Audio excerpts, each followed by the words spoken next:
Hello बच्चों, कैसे हो आप सब लोग। Very good morning. और स्टार्ट करते हैं ये वीडियो है क्लास 6 के लिए एसएसटी लेसन 1 और हिंदी एक्सप्लेनेशन हम लोग करेंगे बच्चों। लास्ट पार्ट है, ये 5th पार्ट है। इसके बाद हिंदी एक्सप्लेनेशन कंप्लीट हो जाएगा और फिर हम लोग करेंगे क्वेश्चन और आंसर्स। ओके बच्चों, तो लेट्स स्टार्ट। यहाँ तक हो गया था, आर्कियोलॉजिकल सोर्सेज से स्टार्ट करना था बच्चों। आर्कियोलॉजिकल सोर्सेज क्या होता है? पुरातत्व विभाग। पुरातत्व विभाग एक होता है जो ज़मीन के नीचे गड़ी हुई चीज़ों की खुदाई करता है, उस पर सर्वे करता है, निरीक्षण करने के बाद बताता है कि किस समय की चीज़ें हैं। इन प्री हिस्टोरिक टाइम्स, प्रागैतिहासिक काल में, बहुत पहले, as the art of writing was not developed, जैसा कि लिखने की जो कला थी वो विकसित नहीं थी।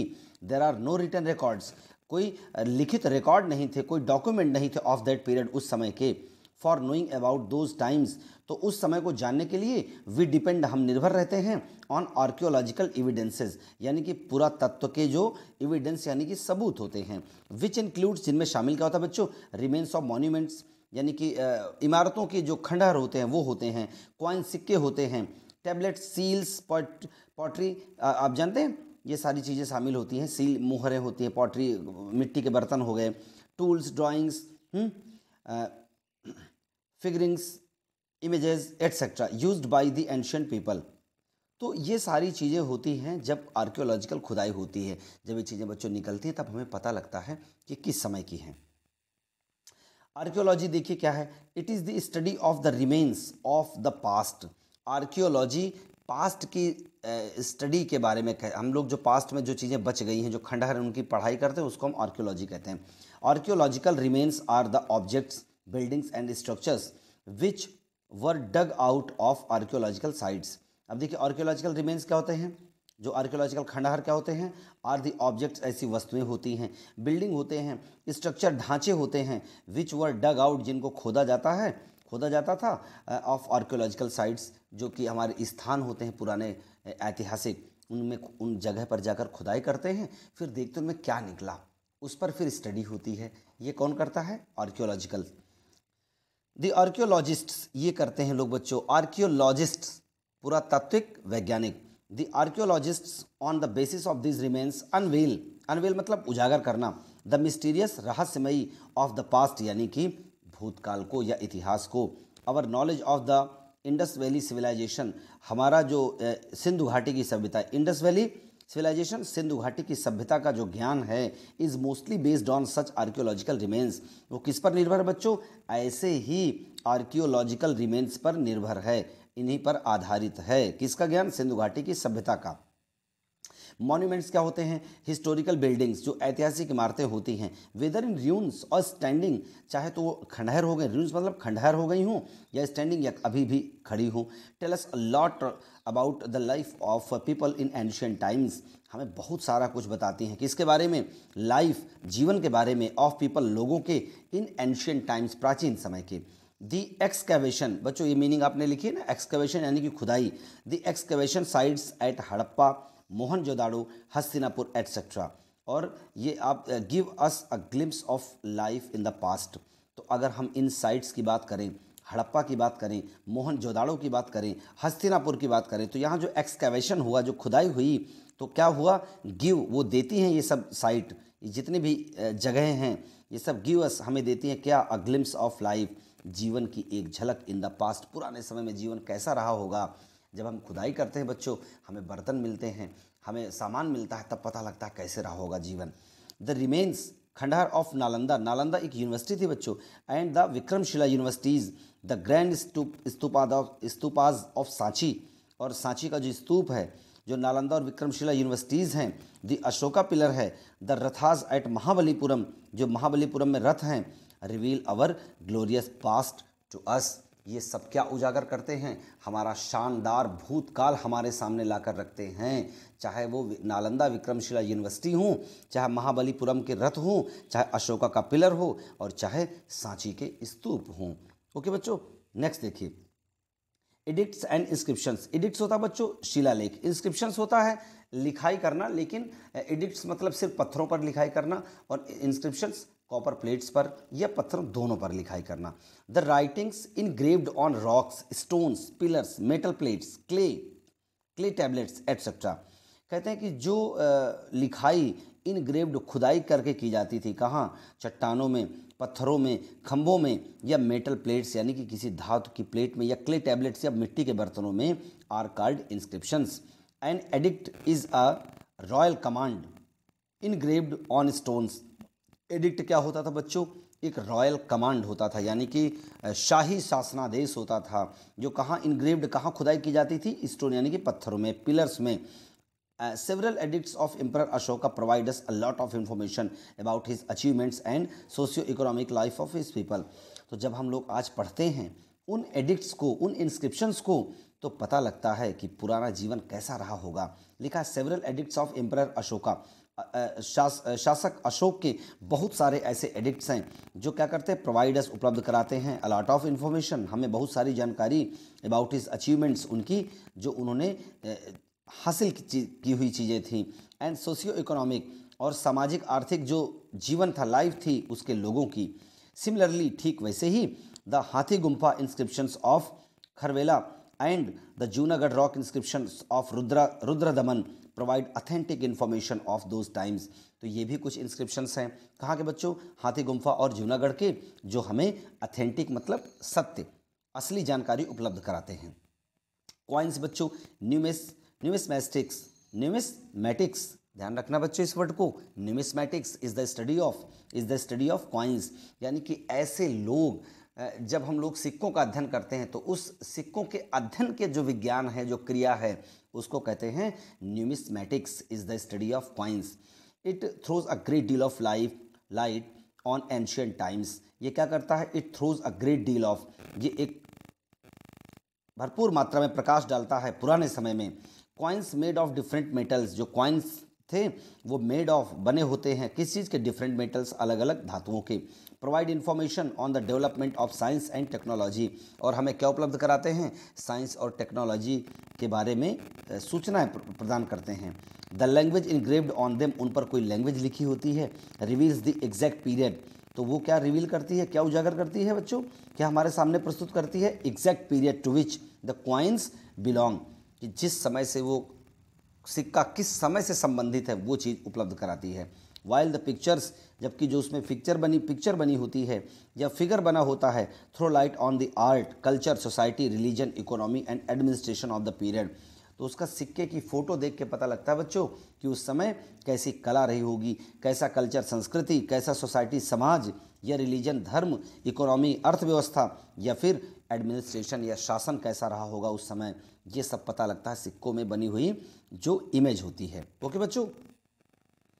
The coin of Kushana and Gupta rulers provide a great deal of information.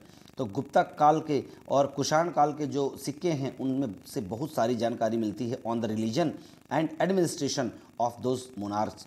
उस समय लोगों के जो रिलीजन है, धर्म है, जो एडमिनिस्ट्रेशन, शासन है, उस समय के मोनार्क्स, राजाओं के, उनके बारे में बहुत सारी जानकारी मिलती है। किसके काल के? कुषाण और गुप्ता काल के।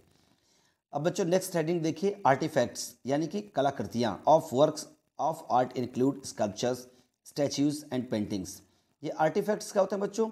ये ऐसे वर्क्स, ऐसे काम होते हैं जिनमें कला के, जिनमें क्या इंक्लूड होता है? स्कल्पचर्स। स्कल्पचर क्या होता है बच्चों?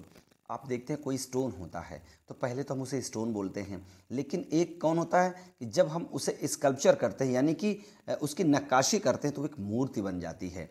तो जब मूर्ति बन जाती है तो जब पत्थर से मूर्ति बनाने की जो क्रिया है उसको कहते हैं स्कल्पचर यानी कि नक्काशी।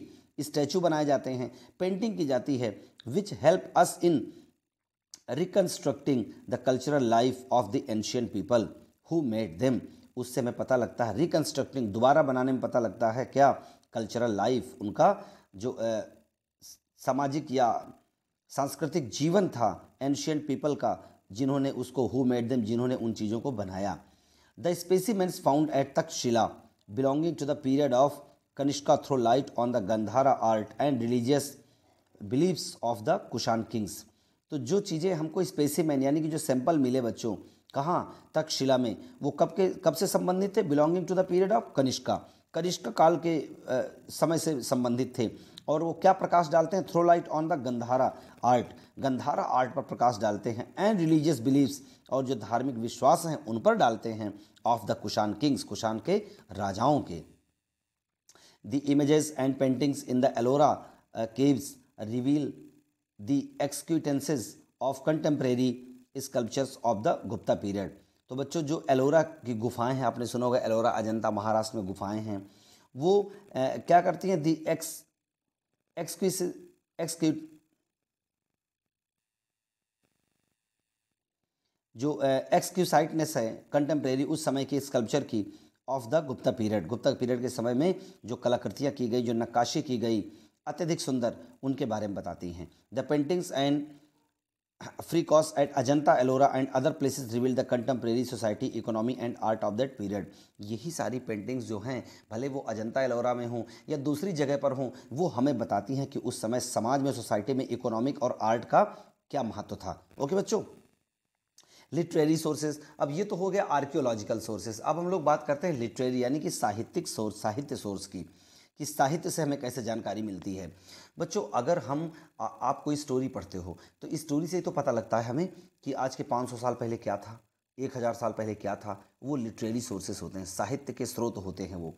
Mysterious the Indian world indifferent to writing history although they richly contributed to all branches of literature. रहस्यमय तरीके से अगर कहें हम लोग तो जो इंडियन थे, जो भारतीय थे, वो इनडिफरेंट थे किससे, इतिहास लिखने में, ठीक है, ज़्यादा वो बिजी नहीं थे, अनभिज्ञ थे। आल्दो यद्यपि दे रिचली कॉन्ट्रीब्यूटेड, उन्होंने बहुत ज़्यादा कॉन्ट्रीब्यूट किया यानी कि सहयोग किया to all branches of literature, जो साहित्य की सभी ब्रांचेज में। Rudiments of history are preserved in our religious as well as secular literature. तो जो ये हिस्ट्री है उसको प्रिजर्व किया गया अपने धर्म में और धर्मनिरपेक्ष साहित्यों में। थाउजेंड्स ऑफ ईयर्स अगो, हजारों वर्ष पहले, when there was no paper to write on, जब कोई पेपर नहीं होता था लिखने के लिए, आवर एंसेस्टर्स, हमारे पूर्वज, रोट ऑन ड्राइड भोजपत्राज, कहाँ लिखते थे, भोजपत्र में, सूखे भोजपत्र के ऊपर लिखते थे। द बार्क ऑफ ट्रीज, पेड़ की छाल में लिखते थे। कॉपर प्लेट्स, कॉपर प्लेट में लिखते थे। Earlier the art of printing too was unknown, और जल्दी ही हमें छपाई की कला भी पता लग गई। So our ancestors wrote their accounts by hands, और तो हमारे जो पूर्वज थे उन्होंने क्या लिखा, हमारे जो अकाउंट्स, जो उस समय की जानकारियाँ थीं वो हाथ से लिखी। और जो डॉक्यूमेंट बच्चों हाथ से लिखा जाता है उसे हम क्या कहते हैं, such handwritten accounts are called manuscripts. और ऐसे हाथ से लिखी चीज़ों को हम लोग मैन्यूस्क्रिप्ट्स बोलते हैं या पांडुलिपि बोलते हैं। तो लिटरेरी सोर्सेज इंक्लूड, तो लिटरेरी सोर्सेज में क्या क्या होता है बच्चों, ये देखना है हमको अगली हेडिंग में। रिलीजियस लिटरेचर, धार्मिक साहित्य, जैसे रामायण महाभारत गीता है ना, कुरान, बाइबल, ये सब क्या हैं, ये रिलीजियस लिटरेचर हैं, धार्मिक साहित्य हैं। द रिलीजियस और sacred literature of India includes the Brahmanical literature, Vedas, Smriti, Upanishad, Puranas, Aranyakas etcetera. ये सब क्या हैं बच्चों, ये हमारे रिलीजियस लिटरेचर हैं। Buddhist and Jain sacred texts and epics, और बौद्ध और जैन समुदाय के भी जो टेक्स्ट थे, जो इपिक्स थे, वो the Rigveda is the oldest work of all the Brahmanical literature. जो ऋग्वेद है वो सभी वेदों में सबसे पुराना है। इट इल्यूसिडेट्स द रिलीजियस, ये प्रस्तुत करता है क्या, religious, social and economic life of the early Aryans. ये सामाजिक, आर्थिक और धार्मिक जीवन प्रस्तुत करता है किसका, अर्ली आर्यंस, शुरुआत में जो आर्यन थे, जो आर्य थे। द लेटर, बाद में, the Vedas and Samhitas provide a rich information about the life of post Vedic Aryans. तो फिर हमें समितास और वेदों के माध्यम से पता लगा वैदिक आर्यन के बारे में। The Smritis composed mainly during the Gupta period, जो स्मृति जैसे मनुस्मृति, ये कब कंपोज की गई, during the Gupta period. Tell about the social and religious life of the people of guide age, उस समय के लोगों के जो सोशल और रिलीजियस लाइफ था, जो सामाजिक और धार्मिक जीवन था, उनके बारे में बताती हैं। The Ramayana and Mahabharata are the most important epics written by Maharshi Valmiki and Maharshi Vedvyas are respectively. तो ये हमारे दो बहुत ही रिलीजियस एपिक हैं, कौन कौन से, रामायण और Mahabharata. Vedavyasa both have great religious importance for the Hindus, और ये दोनों ग्रंथों का हमारे हिंदू धर्म में बहुत ज़्यादा महत्व है। Among Buddhist literature the Tripitaka are the oldest, Tripitaka एक साहित्य है बौद्ध धर्म का, वो सबसे पुराना है। They contain the religious views of the Buddha, उसमें क्या है, बुद्ध के, गौतम बुद्ध के जीवन की क्या रिलीजियस व्यू, यानी कि उनकी जो धार्मिक दृष्टि थी, जो धार्मिक सोच थी, उसके बारे में दिखाया गया है। रूल्स ऑफ द बुद्धा, संघा एंड द बुद्धिस्ट फिलॉसफी, और बुद्ध के शासन, संघ के बारे में, और बुद्ध की जो दर्शन शास्त्र था उसके बारे में बताया गया है। The Jatakas are the stories of the lives of the Buddha in earlier birth, और जो जातक कहानियाँ हैं वो बुद्धा के जन्म के पहले की कहानियाँ हैं, जब जन्म हुआ, अर्लियर बर्थ, जन्म के समय के बाद की, उस समय की कहानियाँ हैं। The Mahavamsa and the Dipavamsa of Sri Lanka also throw a great deal of light on ancient history of India. ये बच्चों दो हमारे जो लिटरेचर हैं ये कहाँ के, श्रीलंका के हैं, महावामसा और दीपवामसा, श्रीलंका के। Also through a great deal of light on the ancient history of India. The Milinda Panho presents a philosophical dialogue between Menander the Greek king and Nagasena a Buddhist monk.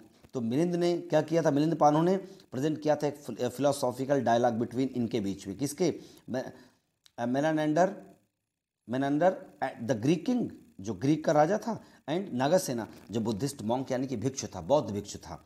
The Angas of the Jains tells about the contemporary society and the political and economic conditions of those days. जो अंग देश है बच्चों, एक आप देखा कि किस तरह से डिवाइड किया गया था प्राचीन भारत को, उसमें अंग देश भी था, वो भी उस कंटेम्प्रेरी सोसाइटी को, समकालीन समाज को, और पॉलिटिकल, राजनीतिक, इकोनॉमिक कंडीशन को उस दिनों की, वो भी क्या करते हैं, हमें बताते हैं, जो अंगाज हैं।